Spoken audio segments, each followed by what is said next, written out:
पृथ्वीराज चौहान को आखिरकार अंधा क्यों किया गया और कैसे बनी ये भारत के शक्तिशाली राजा। हेलो दोस्तों, स्वागत है आपका हमारी इस नई वीडियो में। आज हम बात करेंगे भारत के महान सम्राट पृथ्वीराज चौहान के बारे में। पृथ्वीराज चौहान का जन्म चौहान वंश के राजा सोमेश्वर व कर्पूरी देवी के यहाँ हुआ था। इनका जन्म 1166 में अजमेर में हुआ था। चौहान डायनेस्टी की कैपिटल अजमेर थी। इनका शासन दिल्ली, हरियाणा, पंजाब, राजस्थान, यूपी व एमपी के कुछ हिस्सों में फैला हुआ था। पृथ्वीराज विजय के अनुसार पृथ्वीराज को 6 भाषाओं का ज्ञान था। पृथ्वीराज राजों के अनुसार इन्हें math, medicine, history, military, philosophy, painting में, थायोलॉजी में महारत हासिल थी।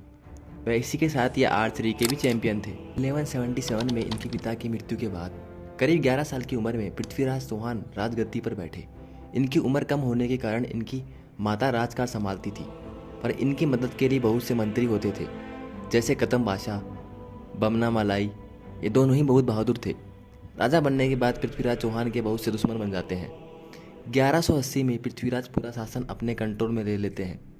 जैसे ही चौहान पूरी तरह से राजा बनते हैं, इनके आसपास के राजा इन पर अटैक करते हैं। इनमें पहला नाम आता है इनकी कजन नागार्जुन का। नागार्जुन ने गुड़ापूर्वा का किला अपने कब्जे में ले लिया था। गुड़ापूर्वा आज का गुरुग्राम है, लेकिन पृथ्वीराज इसे घेर कर वापस अपने शासन में ले लेते हैं। ये पृथ्वीराज चौहान की राजा बनने के बाद पहली जीत थी। फिर पृथ्वीराज बदनकासा, जो कि बयाना आज के भरतपुर पर शासन करते थे, उनकी तरफ बढ़ते हैं, क्योंकि बदनकासा हमेशा चौहान डायनेस्टी के खिलाफ बोलते थे और आक्रमण की धमकी देते रहते थे। इसलिए पृथ्वीराज ने इन्हें भी हरा दिया था।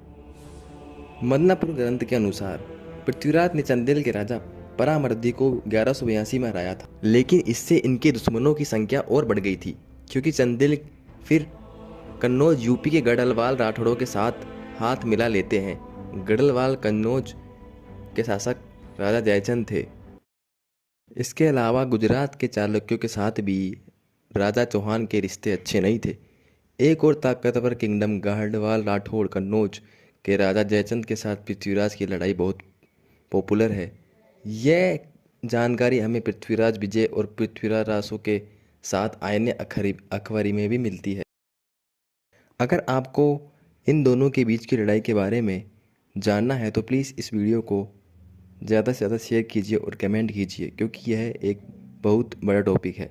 इस वीडियो में समझा पाना बहुत मुश्किल है, इसलिए हम इसके लिए ऊपर अलग से वीडियो बनाएंगे, तो प्लीज़ कमेंट कीजिए। अब हम बात करते हैं मोहम्मद गौरी और पृथ्वीराज चौहान की लड़ाई के बारे में। दोस्तों, द लेजेंड के अनुसार गौरी और चौहान का 17 बार आमना सामना हुआ था, जिसमें 16 बार गौरी की हार हुई थी। लेकिन ज़्यादातर इतिहासकार 2 ही बैटल को सही मानते हैं, जो तराइन में हुई थी। 1189 में मोहम्मद गौरी ने पंजाब तरहिंद, जो कि आज का बठिंडा है, उस पर कब्जा कर लिया था, जो कि चौहान डायनेस्टी में आता था। इसके बारे में पता चलते ही गौरी व चौहान के बीच तराइन का पहला युद्ध होता है, जिसमें राजपूत गौरी की आर्मी को पूरी तरह से हरा देते हैं। इसमें गौरी भी घायल हो जाता है, लेकिन एक सोल्जर गौरी को बचा लेता है और वापस गजनी अफगानिस्तान ले जाता है। गौरी इससे भौंकला जाता है और चौहान से बदला लेने के लिए फिर 1191 में उसी जगह तराइन में आ जाता है, लेकिन इस बार गौरी 1,20,000 सैनिकों के साथ आता है। इस बार गौरी बहुत दिमाग लगाता है और 10,000 तीरंदाजों को 4 भागों में बांट देता है, और ये लोग राजपूत सैनिकों के बहुत पास नहीं जाते, बल्कि दूर से ही उनके पेशेंस और एनर्जी को ख़त्म करते हैं। बाकी बची हुई रिजर्व सेना गौरी युद्ध के मैदान में से दूर रखता है, जिससे पृथ्वीराज को सही स्ट्रेंथ का पता नहीं चल सके।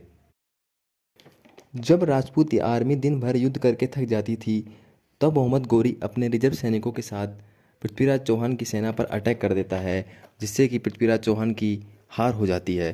पृथ्वीराज रासों के अनुसार चौहान गौरी के आगे सर और आंखें झुकाने से मना कर देते हैं, जिससे गौरी को गुस्सा आ जाता है। फिर वह अपने सैनिकों को पृथ्वीराज चौहान की दोनों आंखों में गरम सराखे डाल देने का ऑर्डर देते हैं। यह सब देखकर चंद्रबरदाई, जो कि पृथ्वीराज चौहान के करीबी मित्र और एक लेखकार थे, एक चाल चलते हैं। वे गौरी को कन्वेंस करते हैं कि तीरंदाजी का कंपटीशन रखा जाए। गौरी ने सोचा यह अंधा क्या लड़ेगा, वो हाँ कर देता है, लेकिन गौरी को यह नहीं पता था कि पृथ्वीराज को शब्दवेदी बाण मतलब आवाज़ की मदद से तीर चलाना आता था। इसका मतलब यह होता है कि जहाँ से भी वो कोई शख्स खड़ा हो और आपकी आंखों पर पट्टी बंधी हो, तो वह आप उसकी आवाज़ से ही पहचान सकते हैं कि वह शख्स कहाँ पे और कितनी दूरी पे खड़ा है। बता दें कि आपको यह शब्दवेदी बाण दशरथ, श्री राम, श्री कृष्ण, अर्जुन, एकलव्य, गुरु द्रोण, बार्बरिक, खाटू श्याम व पृथ्वीराज चौहान को आता था। फिर चंद्रबरदाई एक दोहे की मदद से पृथ्वीराज को घोड़ी की सही डायरेक्शन बता देते हैं। ये दोहा था, 4 बास 24 गज, अंगुल अष्ट प्रमाण, ता ऊपर सुल्तान है मत चूको चौहान। फिर पृथ्वीराज चौहान गौरी को तीर मार देते हैं, जिससे कि गौरी की डेथ हो जाती है। लेकिन कुछ इतिहासकार इसे सच नहीं मानते। उनके अनुसार हारने के बाद गौरी चौहान को अजमेर पर शासन करने देता है, एक कठपुतली के तौर पर, जिसका सबूत है अजमेर में मिले सिक्के, जिसमें एक तरफ चौहान व दूसरी तरफ गौरी की आकृति है। वह इनकी मृत्यु के सही सबूत नहीं, भी अलग अलग काव्यों के अनुसार अलग अलग है। जैसे हमीर काव्य के अनुसार गौरी से हारने के बाद पृथ्वीराज चौहान ने अन्न जल का त्याग कर दिया था, जिससे कि इनकी डेथ हो जाती है। विरुद्धविद विध्वंस के अनुसार चौहान की मृत्यु युद्ध के मैदान में ही हो गई थी।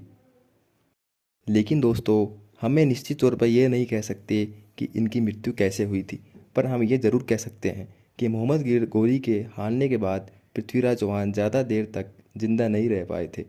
इसलिए पृथ्वीराज चौहान एक महान शासक है, जिन्होंने बहुत कम उम्र में ही पूरे आधे भारत पर अपना राज स्थापित कर दिया था और अपने से बड़े बड़े अनुभवी राजाओं को भी हरा दिया था। पृथ्वीराज चौहान हम सभी के लिए प्रेरणा स्रोत हैं। तो दोस्तों, कैसा लगा आपको हमारा ये वीडियो? अगर आपको ये वीडियो से कुछ सीखने को मिला हो तो प्लीज़ इस वीडियो को शेयर कीजिए और चैनल को सब्सक्राइब कीजिए, और मैं आगे ही ऐसी ही वीडियो लाता रहूँगा। और हमारा अगला वीडियो जयचंद और पृथ्वीराज चौहान के बीच हुई लड़ाई के बारे में होगा। तो प्लीज़ हमारे चैनल को सब्सक्राइब कीजिए और जानकारी हासिल करते रहिए। धन्यवाद।